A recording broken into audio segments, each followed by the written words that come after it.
Welcome to the Real News Network. I'm Lynn Fries, reporting from Paris. In this program, we look into the history of income and wealth from the 18th century. Who owns what and who earns what? For centuries, this has been a debate without much data, but that's changed with the publication of a new book. To discuss all this, the Real News visited Thomas Piketty in Paris. Thomas Piketty is professor of economics at the Paris School of Economics and the author of this new book, Capital in the 21st Century. Welcome, Thomas. Thank you. Thank you. So you've assembled a huge amount of data, and then you wrote a huge book about it. So tell us your objectives. Okay, so the objective of this book is really to provide the readers with a lot of historical evidence on income and wealth. And, this comes from a collective research project with has involved, over 20 other scholars, including Tony Atkinson, Emmanuel Saez, Facundo Alvaredo, and we've been collecting over the past 15 years, the largest existing historical database on income and wealth inequality. And the primary objective of this book is to put all this data in a consistent manner so that everybody can access this documentation. And, I draw some conclusion about the future at the end of the book, but most of all, the book is really about the history of income and wealth so that, to help everybody to draw their own conclusion. With 3 centuries of data, you're saying that the old world countries of Europe, Japan, are back to 19th century levels of wealth inequality. So tell us about that and why it matters for the entire world, and especially people born in 1970 or later. Well, I guess, I have particularly some sympathy for people born in the 1970s, and for them, wealth is going to have a different structure than for the baby boom cohort. And namely, we see in recent decades a return of the relative importance of wealth as compared to income, which we didn't have, for the baby boom cohort. And the reason is that, until World War I, we lived in societies that I call in the book, patrimonial societies, where the total quantity of wealth was very large with respect to income. So typically the ratio of total wealth to income was about 6 to 7 years. Then this dropped tremendously to about 2-3 years in the 1950s, and this has been going upward again, particularly in European countries and in Japan, back to 5-6 years of national income today. And what this means is that for the post-war baby boom cohort, there was relatively little to inherit from the past. This was because of the destruction, the inflation and taxation due to the financing of the war, which reduced the quantity of private wealth that was to be transmitted in the 50s, 60s. Now we are back to relative importance of wealth that is going in the direction of pre-World War I societies, with lower concentration of wealth. It's important to emphasize that today there is a middle class in wealth that did not exist 1 century ago. So having a lot of wealth per se is certainly not bad. If you have a middle class and if you have equal sharing or at least spreading of wealth, then it's better to have more wealth than to have only debt. So it's all a matter of whether we manage to make the middle class in wealth expand rather than shrinking, which is what we've had, unfortunately, in the recent decades. So let's talk now about income inequality in the New World, the United States. An important study was done in U.S. income inequality by Simon Kuznets in the 20th century. Tell us about his work and put it in historic context. Okay, so in the 1950s, Kuznets was the first economist to produce the income inequality series, and what he found was a decline in income inequality in the United States between 1913 and 1948. Now, in fact, this was largely due to the Great Depression, to World War II, wage compression during World War II, taxation policy that was enacted after the Great Depression. And Kuznets himself was very much aware of that. But people in the 50s and 60s, in the Cold War and colonial, post-colonial context, wanted to believe in a happy story and a happy end about inequality under capitalism. And Kuznets somehow proposed such a story by saying, okay, maybe there are universal and natural reasons why inequality could reduce in the advanced stages of economic development.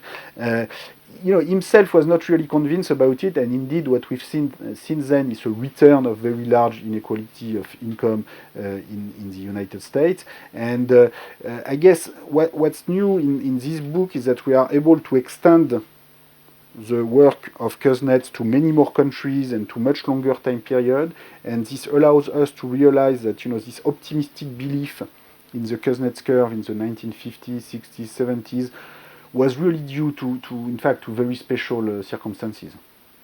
And other optimistic beliefs? You said that the golden age, post-war, meritocratic societies were built on transitory illusions.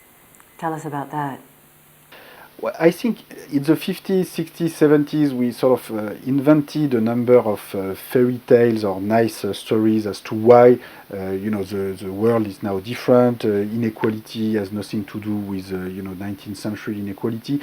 Now, the two main illusions, I think, are the human capital illusion and the war of ages illusion. And I should say that as all good illusions, they are partly true, but they are just much less true than what people have believed and what a number of people still believe. So the human capital illusion is saying that now with the modern economy, all what matters is human capital and education, personal skills, personal talent, as opposed to traditional forms of non-human capital, financial, real estate, etc. Now, this is an illusion because, in fact, in the long run, you have a rise of both human and non-human capital in comparable proportions. So, of course, you have a rise of human capitals. You have more, education and higher level of human skills today. But you also have higher level of real estate, equipment, patents, robots, and other non-human assets. So that in the long run, I'm not saying that robots will dominate humans, but I'm just saying that the balance between human capital and non-human capital has no reason to move in the direction of human labor. And indeed, if we look at the recent trends, the capital share in GDP has actually been going up, and the labor share, so the share of income going to labor earners in the form of wages or other forms of compensations for labor, has actually been reduced. And I'm not saying it's going to reduce forever, but it can very well stabilize at a level that is not so different from the 19th century. So in other words, the capital-labor split today is not that different from the 19th century, and it would be wrong to assume, and this has been an illusion, to assume that the technological change alone and modernity alone in the form of technical change would make the triumph of labor over capital and the triumph of human capital. So this is the first illusion. The second illusion is different. The war of ages illusion relies on the idea that with aging and with the increase in life expectancy, the whole nature of capital accumulation has changed entirely, and now it's mostly life cycle accumulation. So you accumulate for your old days, and then when you're old, you consume some of your capital. So you still have a lot of capital, but it's not really inequality, because it's just, everybody is going to be young and then old, and so, there's no problem. It's just a way, capital is just a way of shifting purchasing power later in life. Now, unfortunately, this is largely an illusion, in the sense that, the share of wealth accumulation that has to do with pension, it has certainly not become 100%. It has not even become 50%. It has not become, less than 20% of total wealth accumulation in every country. And even in the countries where this life cycle wealth accumulation, including pension funds, is up to 20 or 25%, the concentration of this wealth within age group is quite large. And overall, if you take the 100% of wealth accumulation, what we observe in the data is that inequality of wealth within each age group, so within people with the same age, 40 to 49, 50 to 59, 30 to 39, 70s, etc., is actually almost as large as the total inequality of wealth over the entire population. So this is really an illusion to imagine that, because people live longer, the inequality of wealth has completely changed, and the very nature of capital. So I think it's really time to reopen these debates. Some of these illusions could have been right, and to some extent, they had some element of truth in them, but it's important to, put them under examination, to look at them in a very careful way, and I think to conclude that, they are partly illusion. To sum up the ground covered so far, talk specifically about these two distinct patterns you find in your study, one for income, the other for wealth, and then get into what all this means for the 21st century. The main evolutions that I study in the book are two important U-shaped patterns. One is for the share of total income going to the top income earners, and we've seen the reduction of this share during the war period, and then a large increase, particularly in the United States, since the 1970s. And this is largely due to the rise of top managerial compensation in the US.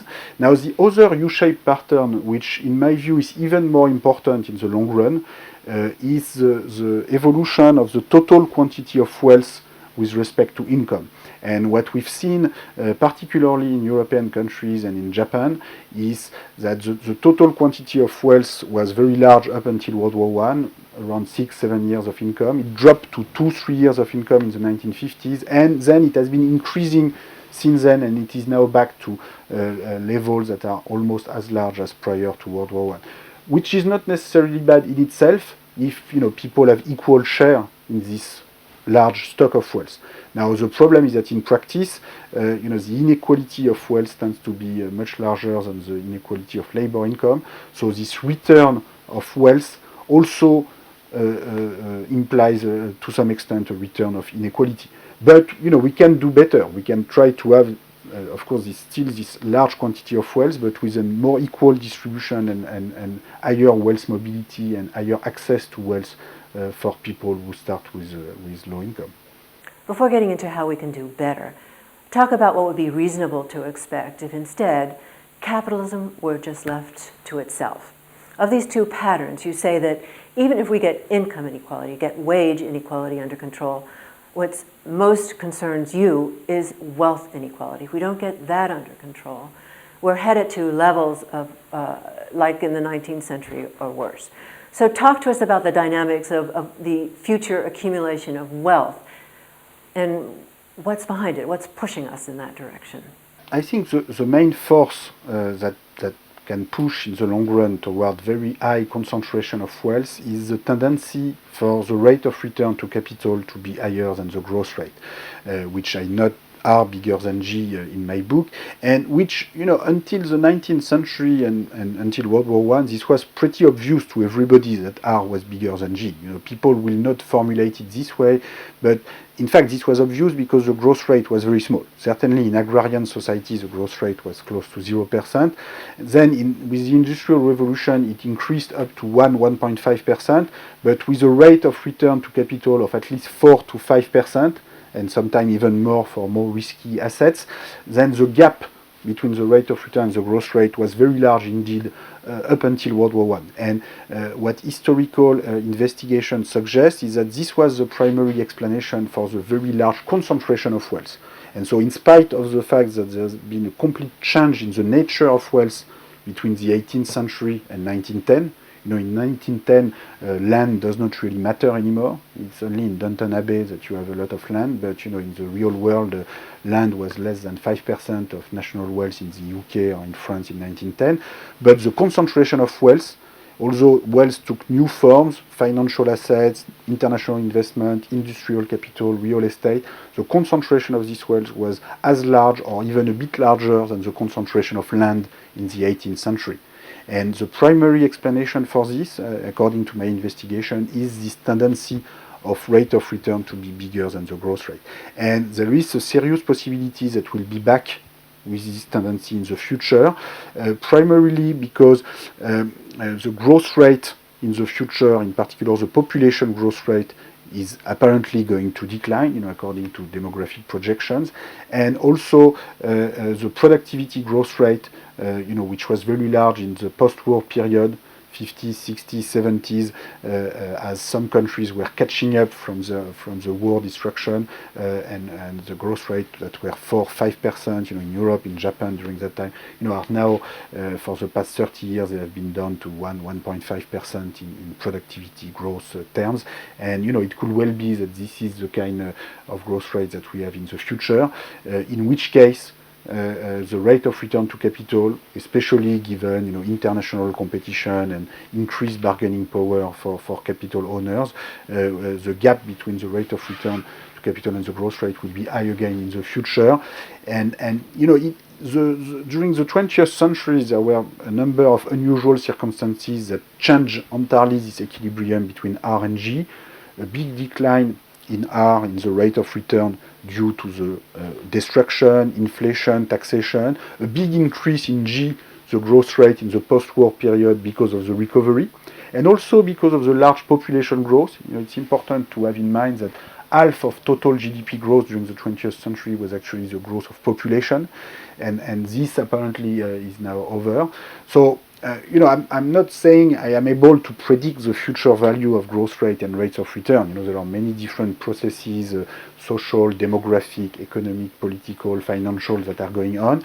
What I'm saying is that it would be a mistake just to rely on natural forces for the rate of return and the growth rate to equilibrate each other. There's no reason, there's no logical reason, there's no historical reason why growth rate should be as large as the rate of return. So it could be that the growth rates are suddenly going to be 4 or 5% per year in the future. It could be that we all have a lot of children and we all make a lot of invention each year, so that the growth rate is 4 or 5%. And maybe one day we'll discover a planet where the growth rate is 10% forever.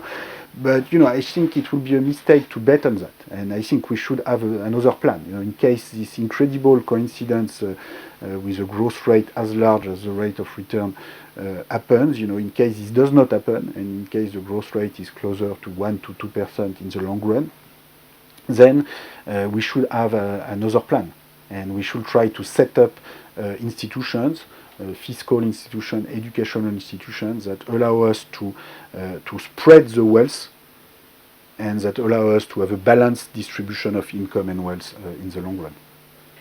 So you put 3 centuries of data into the public domain, so now everybody has access to the history of income and wealth and can draw their own conclusions. But what are your conclusions? What are the lessons so today democratizing wealth can be less violent and more durable? I think one of the main lessons of the 20th century is that indeed wars and big shocks played a large role in the reduction in inequality, and that we ought to do better for the future, and actually we can do better. There are much more pacific ways, of course, to redistribute wealth, but we need to think harder about it. So we need to rethink entirely the issue of progressive taxation. Progressive taxation of income and of inheritance was invented in the 20th century, but somehow at the end of the 20th century it was abandoned, I think largely for bad reason. So we need to rethink that again, and also we need to analyze new forms of progressive taxation, in particular progressive taxation of wealth. I think it's important to realize that wealth is going to be increasingly important as compared to income in the 21st century. Therefore, the taxation of wealth is going to be more and more important as compared to the taxation of income. We need both, of course, but we need to rethink the taxation of wealth. In most developed countries, the way we tax wealth right now is through property taxes. So, for instance, in the US or in most European countries, you tax real estate property just in proportion to their value. So it's not progressive. And also, because these property taxes were set up in the 19th century, they do not really take into account financial assets or financial liabilities. So I think it will be important to adapt them to the structure of wealth in the 21st century, and it will be adequate to transform these property taxes into progressive taxation of net wealth. So, for instance, if you have a house worth $500,000 and you have a mortgage of $490,000, your net wealth is only $10,000. You are not rich in any way. So, in the current property tax system, you actually pay as much property tax as someone without a mortgage. And sometimes, you even have people whose property value is below their mortgage and they keep paying the same property tax. So I think this is just not a right way to tax wealth, and both to allow people to access wealth, to accumulate wealth, and also to limit the concentration of wealth at the top end of the distribution. We need to have a progressive tax on net wealth, where you would have a much lower rate for people who are trying to access wealth, for the bottom 90% of the population, and graduated increasing rates for people who already have millions of billions of wealth. And the objective is not to tax more wealth overall, it's actually to keep the same quantity of wealth, but to spread it more and to increase the mobility of wealth in society. And so why is transparency so integral to your policy recommendations for taxing wealth? To me, transparency in wealth is really the key objective, because I think it's very difficult to have a serious democratic debate and a rational democratic debate with so little hard information on wealth dynamics and with so little public knowledge on who owns what where.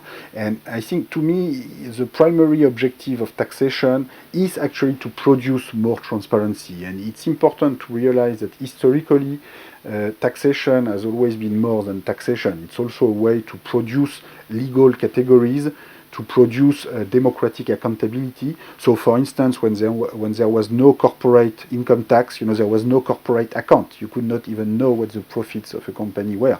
So it's not that today's accounts are always perfectly transparent, but at least they exist. And it will be the same for wealth.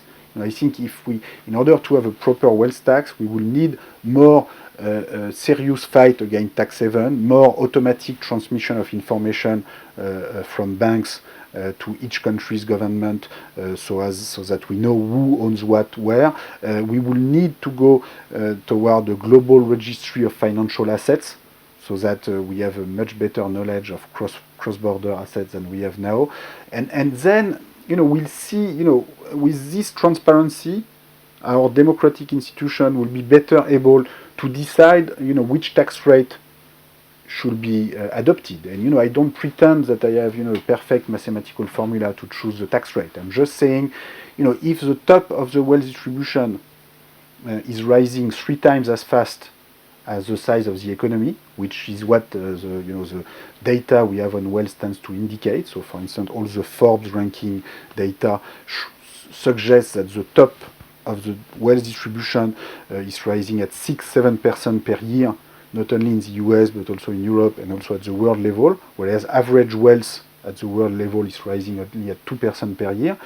If the top is rising 3 times as fast as the average, then you cannot say that a 1% tax rate or a 2% tax rate at the very top is going to kill the economy. This is not serious. Now, if the data shows differently, maybe one day when we have better transparency on wealth, we will see that the top wealth group actually do not rise faster than the average. Then there will not need to have steeply progressive taxation. So we can adapt our policy to what we see. And I think this is what democracy is all about. We need information, we need transparency in order to have a serious democratic debate on the basis of good information. Talk more about the structure of capital in the 21st century in this rethink about wealth tax. The 21st century is characterized by a similar kind of patrimonial structure as the 19th century, but with different types of assets and different types of wealth. So the kind of property taxation system that was set up in the 19th century is not enough for the 21st century. First, because it was not progressive, it was proportional, because this was, the societies that were actually based on very large inequality of wealth, and sometimes they were not even using universal suffrage, and this was really a different approach to progressivity. And also, this property tax of the 19th century were not taking into account financial assets, financial liabilities, which are so important today. So today a big part of the wealth, of course, is financial and involves international financial assets. So this is why we need to rethink the taxation of wealth in this high financial wealth world, and this requires international cooperation.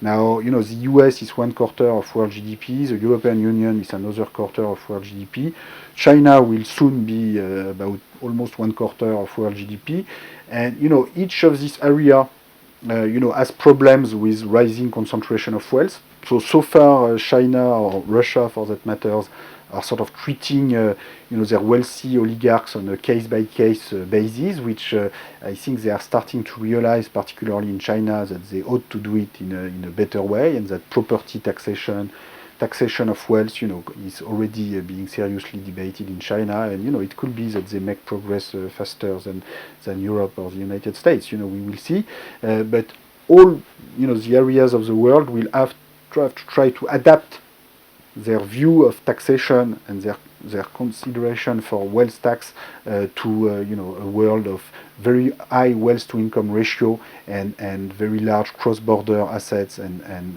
financial wealth. And why do you find there's so much to learn about capitalism in the 21st century from your study of the period before the First World War?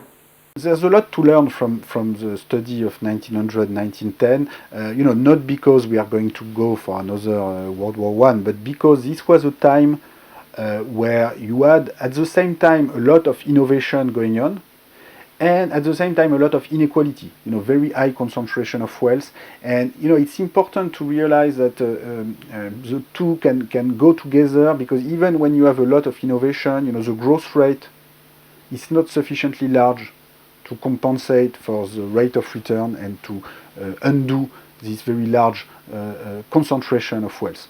And some people, I've read some reviews where people saying, well, we don't care about the past, the future will be different, we will have a lot of innovation, growth rate will be 4 or 5% per year. I think 1900, 1910, these are not agrarian economies. This is the time where we actually invent the automobile, the electricity, the radio. So maybe this is less important than Facebook, but still, these are important innovations. And I think it will be wrong to imagine that there's nothing to learn from the studying this time period. So there were a lot of innovation, but still, the growth rate was 1.5% per year, and this was not sufficient to spread the wealth as compared to the forces going in the direction of very large concentration of wealth, so large that this was a threat for the proper working of our democratic institution, and it could again be so in the future. And your concluding thoughts?